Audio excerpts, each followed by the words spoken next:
And you guys can come closer, you can get in. I've had a dog on my arm while I'm doing this, so I'm not affected.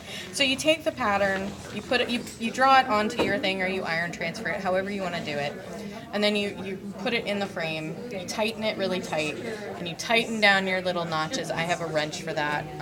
And then you slide it under the needle.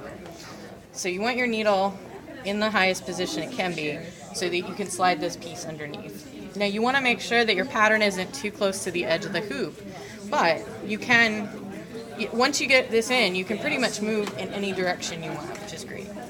So the first thing Did you take the feed dogs? I did take the feed dogs out. The feed dogs are missing. I also take the presser foot off because you're not using it, and the feed dogs are going to move everything automatically, and you don't want that either. It's all about you. So the first thing you're going to do is bring the bobbin thread up. And the bobbin thread is just regular serger thread that you can buy at Joann's. And you want it just to be white. And you want the tension up here to be lighter than the tension on the bobbin, because you want the bobbin thread to pull the thread backwards. So you see now I have my bobbin thread on top. I've pulled it through. And now I can start stitching. So the first thing I do is I start stitching the outline. So that's just your regular old freehand stitching, you know. I'm working on her hand today, so I'm just doing a couple of rows of of the straight stitch to get the outline, and I'm going to go over that about 3 times. Okay. What's great about this is the fault tolerance, because I can mess up just like I did, and nobody will notice.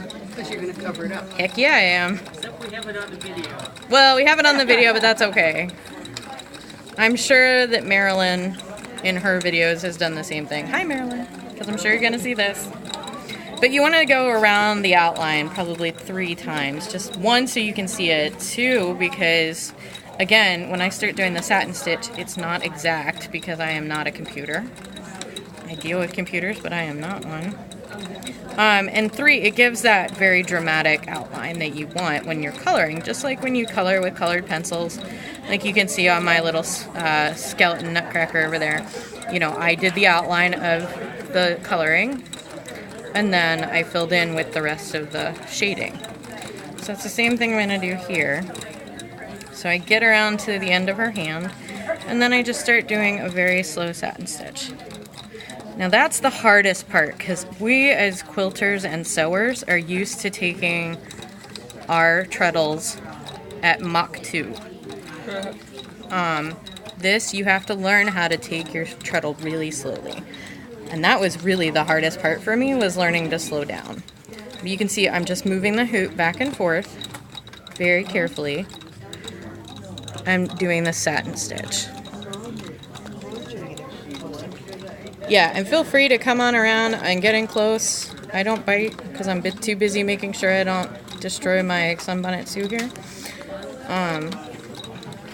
But that's really it. I mean, you can do some circles. You can do, you know, if I wanted to put like, you know, smallpox marks on her or something, or zombie bites, vampire bites, I could totally do that to my sunbonnet Sue here. And that's just working it in a circle instead of doing these long stitches. And you can blend it. Marilyn is really good at blending. I haven't gotten as good at blending. I like my straight, flat colors. You don't do stay stitching underneath? No, everything does the bobbin or the serger thread keeps everything steady underneath. Okay. I'll show you in just a second. Let me finish her arm here, which shouldn't take me too much longer. But the thing is if you miss a spot, you can always go back like I just did. I just took 2 stitches. Like I can see, sometimes it stops because I'm going too slow. But I missed a spot, so I just go back and I do it again, you know, to fill in. I have this spot where I screwed up. Oh, hey, look. It's all gone. Ta-da! Didn't mess up anymore. All good. But like in here, filling in.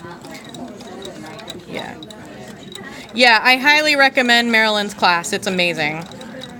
And for anybody who tells you that embroidery was all a new thing on new machines, Singer came out with a book called The Art of Sewing Machine Embroidery, or Sewing Machine Art Embroidery in 1911. So this is totally an art that people were doing on treadles and early machines way before we had the modern brothers who can do this for us while we go have a cookie. So